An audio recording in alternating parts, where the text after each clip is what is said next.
Good evening and welcome to the Channel studios here in London. International news around the world in 5. US President Donald Trump says his Gaza peace plan is an amazing thing as he sets a 3 to 4 day deadline for Hamas to respond. The plan includes an end to fighting, the return of the hostages, and the creation of an international board of peace to help run Gaza. Qatar's foreign ministry says Hamas is studying the White House proposal responsibly, but it could take days for them to respond. Israeli Prime Minister Benjamin Netanyahu insists the plan does not mean Palestinian statehood and that Israel will forcibly resist the idea. So this is a big day, a beautiful day, potentially one of the great days ever in civilization. It's called peace in the Middle East. So today is a historic day for peace, and Prime Minister Netanyahu and I have just concluded an important meeting on many vital issues, including Iran, trade, the expansion of the Abraham Accords, and most importantly, we discussed how to end the war in Gaza, but it's just a part of the bigger picture, which is peace in the Middle East, and let's call it eternal peace in the Middle East. I believe that today we're taking a critical step towards both ending the war in Gaza and setting the stage for dramatically advancing peace in the Middle East. And I think beyond the Middle East, in very important Muslim countries. I support your plan to end the war in Gaza, which achieves our war aims.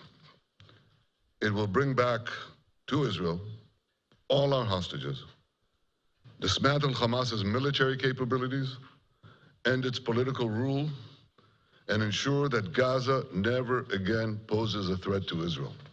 An entire family, a married couple and their 2 young sons, have been killed in an overnight Russian drone attack in Ukraine's northeast Sumy region. A residential building was hit in the village of Chechnya. The bodies of the 2 children, aged 4 and 6, and their parents were later recovered from the wreckage.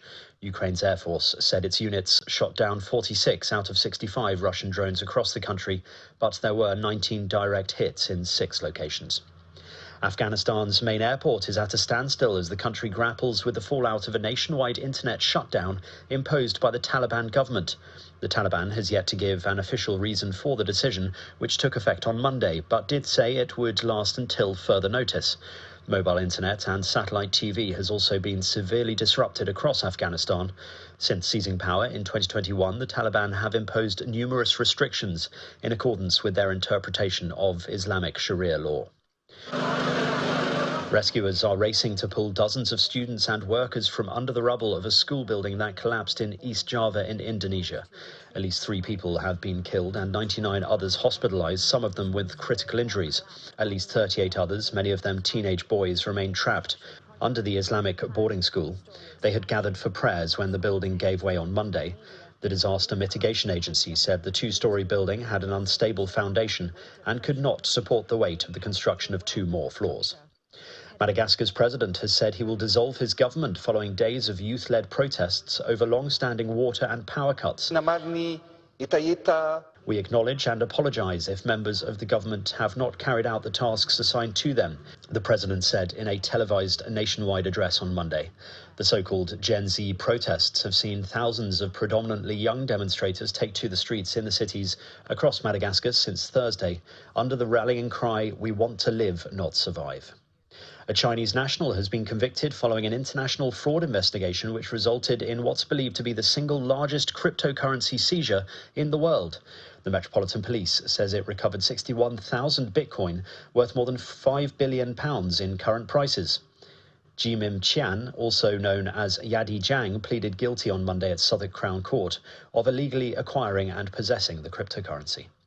And drone footage has captured a group of polar bears living in an abandoned research station on Russia's Kolychyn Island.